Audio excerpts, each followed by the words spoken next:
Hello there everybody, welcome to MRC and the second of our track guides that we're bringing you under the lights here in Marina Bay, Singapore. Quick fast lap for you, and then of course we'll guide you through the braking points and the gearing around this circuit. Of course, on board Mr. Bailey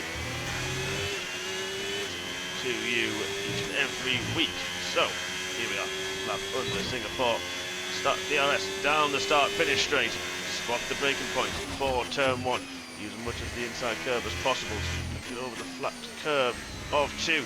Difficult through turn 3. You can easily lose the rear and using all of the track. The kink of turn 4 sets you up for turn 5. Use as much of the inside curve as possible to open it up for the run. The DRS down Raffle Boulevard. The kink of turn 6. Keep it to the right hand side for spot braking. Turn 7, easy to get it wrong through there and outbrake yourself very tight. Turn 8, this very fiddly section that we have here, across to the right hand side to open up turn 9, and then we run down St Andrews Road toward the good old Singapore sling. Use much of the inside curve as possible. Keep it to the left hand side to open up this fiddly turn 11 and 12 over the Anderson Bridge. Spot the braking point for the hairpin and tight corner of turn 13, and then easy to lose the rear. Little kick of roller steers. We've got the DRS wide open once again. Spot the braking point. A deceptively narrow and tight turn 14. Don't want to use too wide because that white line is the track limit, and then a new DRS point for the kink of turn 15. And we have the final chicane. It is turn 16. Turn 17. We're going to avoid the curbs and easily unsettle the car, and then the final 2 corners.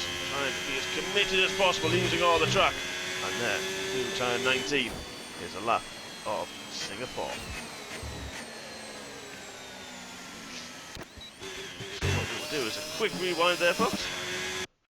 So a quick rewind just to show and demonstrate some of the brake points as Mark touched on there. So turn 1, obviously we've got the DRS active here. If with DRS or without DRS, there's a black box, a light box just here you can see, it'll be on the halo. We'll reverse a little bit and you can also see the 100 meter board. You want to be straddling this white line here with the yellow marker on the exit.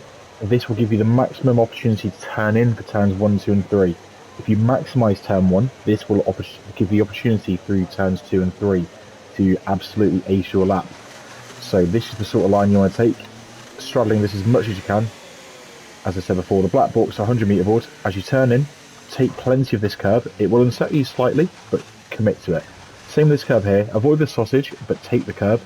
Again, widen up the line for turn 3. And on the exit, don't be afraid to stay wide. Again, it opens the steering angle, makes it much faster on the exit. 75 meters, straddle that curve before you turn in. Take plenty of curve and open steering wide on the exit. And obviously then you get the DRS open. This section here, flat out, easy as they can be in a Formula 1 car. On the right hand side, you want to look out for the 100 meter board, which is just there. Just after it is when you want to brake, so about 75 to 80 meters. Turn in as late as you dare, clip that first bit of the curb, and then you can run as wide as you like. That exit curb can cause you to straddle and slide. Now, this next corner here, you see how tight it is when you get to here. If you brake around here, you are going straight on into the wall. Doesn't matter how good your suspension and aero setup is, you're doomed. What you need to do is when you're approaching the corner, come to the left as soon as you can. You see that black box ahead with the 100 meter board. Brake around here. And then the inside here, this curve, as you can probably see, is a little bit big. And with such a tight corner, this is really dangerous. You can throw yourself into the Louis Vuitton board on the left hand side. So you want to get right up to it like this, but try not to clip it. That would potentially end your race. Black box again, just before the Louis Vuitton overhead. Just miss the inside curb and run nice and wide. George Russell fans will not like this next corner. So again, 75 meters is the golden one, or just actually another random point you can use as your marker is where the curbing, the real life curb rather than racing curb on the right hand side here, just on the right there, that is where I use for my braking into the old Singapore sling.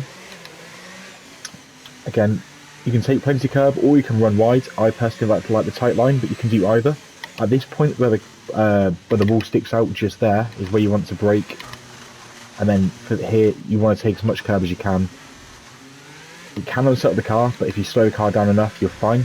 Anderson Bridge, you can't get full throttle until about here, by which point you're braking.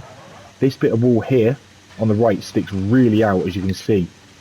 It does come right up to this white line. You can see behind there, it gets ever so narrow. Be careful not to clip it, and feel free to cross this white line slightly to open up the hairpin. The exit here is so much more important than the entry. Stay nice and wide here so they get the narrow run. Then look for the 100 metre board just here. Be careful of the wall sticking out again, it's a common theme in this track. And clip the inside curb. Run wide, but as Mark said, if you go over this white line here, you will get a track limit penalty for cutting the corner, which I think is silly. But it is something to watch out for. DRS once again. It's bumpy on the inside, slightly smooth on the outside here. And then 100 metre board, just here's the first of the brake boards, just after there. Brake hard. These curbs, again, throw you very easily, so don't take too much of them. Don't be greedy. And on the exit, do watch out for that wall. Final corner, there's a yellow-orange marker just here between the black Singapore GP signs. That is my reference point for slowing down and then turn in for the final corner. Again, you can take plenty of curb. Let the car run wide naturally to get the maximum exit speed and across the line. The 4 minute 17 lap. What a lap. Thank you, Chris. There we are, folks. Hopefully that is a bit more informative for you all. So we will post this on YouTube for our races. For round 2 of season 19. Please do join us. We look forward to seeing you. Thank you, Chris, once again. And we will see you all very, very soon. Till next time, bye now.